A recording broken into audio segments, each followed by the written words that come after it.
स्वागत है आपका और एक नए वीडियो में और एक नए टॉपिक के साथ। मैं हूँ डॉक्टर देवू, मैं हूँ राजेश। आज का जो वीडियो है जिसका टाइटल है Pakistan and Turkey fear this man Geert Wilders could damage Turkey by Prashant Dhawan. Pakistan और टर्की को तो डरना चाहिए। उसका रीजन आप सब लोग जानते हैं क्यों? क्योंकि उन लोगों ने कोई देश छोड़ा ही नहीं है जहां पे अंत तक ना मसाया हो। लेकिन ग्रेट विल्डर जो है पीएम बन चुके हैं और वो इस्लाम धर्म के बहुत ही बड़े विरोधी है। आपने एक मामला सुना होगा हमारे यहाँ पे जो हुआ था, उसमें सबसे वो मतलब जो यूरोपियन कंट्रीज है उन कंट्रियों में से ये एक ही बंदा था जो नुपुर शर्मा को सपोर्ट करता था। ठीक है, और उन्होंने कहा कि नुपुर शर्मा जी ने जो बोला है वो सत्य बोला है, कुछ झूठ नहीं बोला और सही बोला है। तो चलिए दोस्तों ये वीडियो देखते हैं। प्रशांत धवन की चैनल की ओर से है, चैनल का नाम है वर्ल्ड अफेयर। वीडियो अच्छी लगे तो लाइक और शेयर जरूर से कर दीजिएगा दोस्तों। और चैनल पर पहली बार अगर सब्सक्राइब नहीं किया तो सब्सक्राइब जरूर से कर दीजिए। चलिए स्टार्ट करते हैं। नमस्कार and welcome you all to world affairs. मैं हूं प्रशांत धवन और इस वीडियो में हम बात करने वाले हैं इस व्यक्ति के बारे में जो है ग्रेट विल्डर्स। ग्रेट विल्डर्स देखिए एक ऐसा नाम है जो आजकल काफी न्यूज में है और कई न्यूज आर्टिकल्स पब्लिश हुए इनके बारे में कि इस आदमी की वजह से ना जो टर्किश लोग हैं, मतलब के टर्क्स आप कह लीजिए, उसके अलावा मुस्लिम्स हैं जो पाकिस्तान में और इवन आप कह सकते हैं मिडिल ईस्ट के बहुत सारे और कंट्रीज में, ये काफी चिंतित हैं। और चिंता सिर्फ ये नहीं है कि ग्रेट विल्डर्स नेदरलैंड्स देश के प्रधानमंत्री बन सकते हैं। बाय द वे, हाँ, मुझे इससे पहले कई लोगों ने कहा था कि ग्रेट विल्डर्स जिन्होंने एक टाइम पर नुपुर शर्मा को सपोर्ट किया था, इनके बारे में वीडियो बनाओ क्योंकि ये नए प्रधानमंत्री बन चुके हैं नेदरलैंड्स के। देखिए ये अभी भी नेदरलैंड्स देश के एज ऑफ नाउ जब मैं वीडियो रिकॉर्ड कर रहा हूं प्राइम मिनिस्टर बने नहीं है और इनके सामने जो रास्ता है पीएम बनने का थोड़ा सा ट्रिकी है। बन सकते हैं पीएम, बिल्कुल इनके पास सीट्स काफी है, मगर सरकार बनेगी तो गठबंधन की सरकार बनेगी। तो अभी ऑफिशियली है नहीं कि ये नेदरलैंड्स के पीएम बनेंगे, बट मेन जनता यह है कि ग्रेट विल्डर्स की जीत के बाद ना पूरे यूरोप में एक के बाद एक करके इन्हीं के जैसे राइट विंग विचारधारा के जो लीडर्स हैं ये पावर में आ सकते हैं। नाउ ग्रेट विल्डर्स है कौन, इनकी विचारधारा क्या है और क्यों टर्की समेत कई इस्लामिक कंट्रीज चिंता में है कि इनका इम्पैक्ट ओवरऑल दुनिया पे क्या हो सकता है, ये समझते हैं। मगर सबसे पहले एक बार आपको मैप पे दिखा देता हूं कि नेदरलैंड्स देश, जिस देश की हम बात कर रहे हैं, ये है कहां पर। नाउ यहाँ पर आप देख पाएंगे ये है एशिया का मैप, ये है हमारा प्यारा भारत। और यूरोप में आप अगर देखो ना तो आपको दिख जाएगा एक देश नेदरलैंड्स। ओवरऑल एक छोटा देश है, आबादी भी कुछ खास नहीं है, 1,70-80 लाख के आसपास इसकी आबादी है। और यहाँ पे आप देख पाएंगे इसकी जो कैपिटल है आपको दिख जाएगी एम्स्टर्डम, एक बहुत ही ज्यादा फेमस शहर है।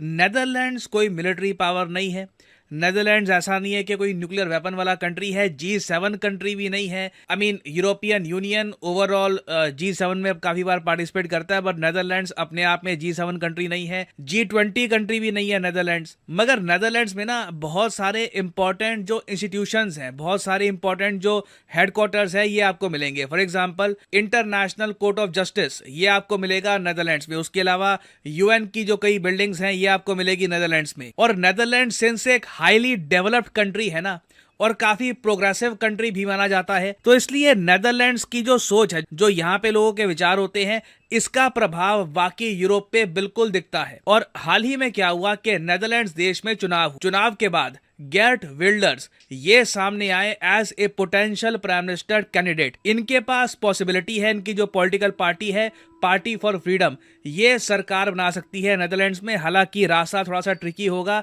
कुछ इनको और सपोर्ट चाहिए होगी, बट इट इज पॉसिबल कि ये बन सकते हैं नेदरलैंड्स के प्राइम मिनिस्टर। नाउ इनकी सोच क्या है टर्की के बारे में और बाकी आप कह लीजिए इस्लामिक कंट्रीज के बारे में, ये आप देख सकते हैं इस छोटी सी वीडियो में। नाउ इस वीडियो की शुरुआत में बाय द वे ये वीडियो बिल्कुल रीसेंट वीडियो नहीं है, थोड़ी सी पुरानी है, मगर सिंस आज के समय ये सत्ता के काफी करीब है तो ये वीडियो काफी सर्कुलेट की जा रही है। नाउ इस वीडियो की शुरुआत में ग्रेट विल्डर्स ये संबोधित करते हैं तुर्क लोगों को। ये जो टर्किश लोग हैं जो यूरोप में भी काफी रहते हैं उनको संबोधित कर रहे हैं, उनको ये कह रहे हैं। ये जो इनकी लाइन है ये आप सुनिए। Today I have a message for the Turks. Your government is fooling you into believing that one day you will become a member of the European Union. Well, forget it. You are no Europeans and you will never be. Now, यहाँ पे ना थोड़ा सा geopolitical angle मुझे समझाना होगा। इन्होंने पहली बात तो जो तुर्किश लोग हैं इनको एक बात बताई है कि आपकी सरकार आपको बेवकूफ़ बता रही है, ये कहकर कि एक दिन टर्की यूरोपियन यूनियन का मेंबर बन जाएगा। नाउ टर्की उन गिने चुने कंट्रीज में से है जो ज्योग्राफिकली 2 कॉन्टिनेंट्स में आता है। आपको पता होगा टर्की का थोड़ा सा हिस्सा, इस्तांबुल के आसपास का जो हिस्सा है, ये पार्ट, ये ज्योग्राफिकली यूरोप का पार्ट है। बाकी जो टर्की है ये एशिया में आता है। और टर्की की सरकार ने लंबे समय से यूरोपियंस को ये कहा है कि आप हमको भी यूरोपियन यूनियन का पार्ट मानिए, मगर यूरोप के कई देश कहते हैं कि टर्की की जो पॉलिसी है, जो विचारधारा है, जिस तरीके से ये दुनिया को देखते हैं, ये यूरोपियन नहीं है। आप कह लीजिए इनकी जो अभी वैल्यूज हैं ये यूरोपियन वैल्यूज नहीं हुई हैं। और इसलिए यहाँ पर जो नेदरलैंड्स के पोटेंशियल प्राइम मिनिस्टर हैं ग्रेट विल्डर्स, ये कह रहे हैं कि तुम यूरोपियन नहीं हो, ना तुम कभी बनोगे। ये कैटेगोरिकली इन्होंने कह दिया है कि जो सपना है ये कभी साकार नहीं होने वाला। आगे सुनिए ये क्या कहते हैं। An Islamic state like Turkey does not belong to Europe. All the values Europe stands for, freedom, democracy, human rights, are incompatible with Islam. We do not want visa-free travel for Turks coming to Europe either. European governments that agree with this will be voted out of office by the people. ना ये इनका एक बहुत ही strong stance रहा है through out this election कि ये नहीं चाहते कि टर्की और नेदरलैंड्स के बीच में वीजा फ्री ट्रैवल स्टार्ट हो जाए, क्योंकि कई पॉलिटिशियंस थे नेदरलैंड्स में, उन्होंने ये कहा कि चलिए टर्की चाहे यूरोपियन यूनियन का अभी के लिए मेंबर ना बने, सिंस बहुत सारे जो यूरोपियंस हैं ये टर्की में कभी कभी छुट्टियां मनाने के लिए जाते हैं, तो क्यों ना हम वीजा फ्री ट्रैवल का जो एक सिस्टम है ये स्टार्ट कर दे।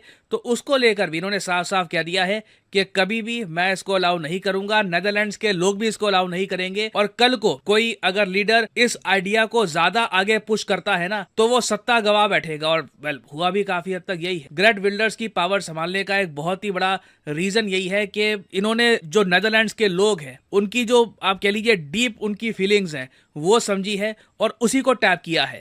तो यहाँ पर आप ये तो समझ गए कि टर्की के लोग क्यों ग्रेट विल्डर्स को पसंद नहीं करते, क्योंकि एर्दोगान ने बीच में जो एक चाल चली थी, इन्होंने ये कहा था कि स्वीडन को नेटो में ये अलाउ कर देंगे अगर यूरोपियंस रास्ता खोल देते हैं टर्की के यूरोपियन यूनियन ज्वाइन करने के लिए। तो इस बात को लेकर तो अब नो डाउट एक क्लैरिटी आ चुकी है।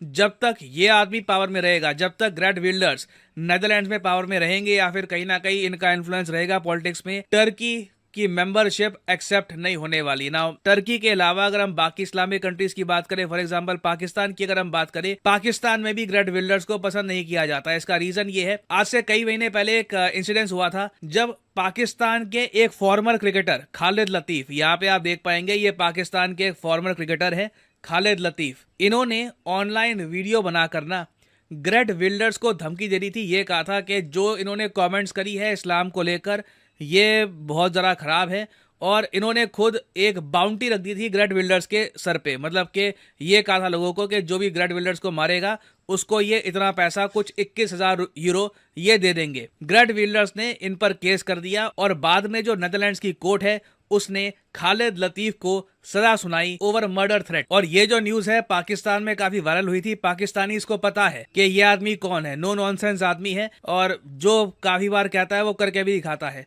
और पाकिस्तान देखिए यूरोप से आज के समय एक ही चीज चाहता है कि पाकिस्तान का जो जीएसपी प्लस स्टेटस है ये बना रहे। जीएसपी की फुल फॉर्म होती है जनरलाइज्ड सिस्टम ऑफ प्रेफरेंस। ये आप कह लीजिए यूरोपियाई देशों ने पाकिस्तान के लिए एक स्पेशल प्रिविलेज बनाई थी, जिसमें इन्होंने ये कहा था कि पाकिस्तान के जो एक्सपोर्टर्स हैं ये बहुत ज्यादा कम टैरिफ्स पे करके यूरोप में सामान बेच सकते हैं, जिससे पाकिस्तान की इकोनॉमी को थोड़ा बहुत सहारा मिलेगा। नाउ यूरोपियन यूनियन आज के समय रिव्यू कर रहा है कि पाकिस्तान के लिए जो इन्होंने जीएसपी प्लस स्टेटस जो दे रखा है, क्या इसको कंटिन्यू करना चाहिए या नहीं कंटिन्यू करना चाहिए। और मैं आपको ये बता दूं, इसी बीच अगर न्यूज आ जाती है, ये बात कंफर्म हो जाती है कि ग्रेट विल्डर्स बिल्कुल नेदरलैंड्स के पीएम बनने वाले हैं, उस केस में मैं आपको बता दूं बहुत बड़ी पॉसिबिलिटी है कि पाकिस्तान का जीएसपी प्लस स्टेटस छीन लिया जाएगा।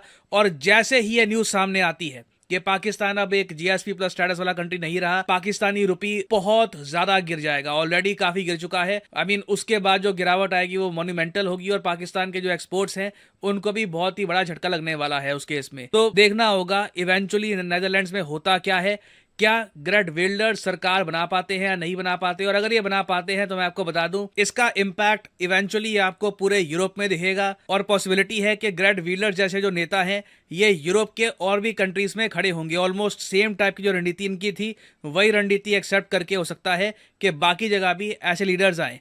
तो it remains to be seen. इस टॉपिक से रिलेटेड कुछ अपडेट्स आती हैं, I will make an updated video on this.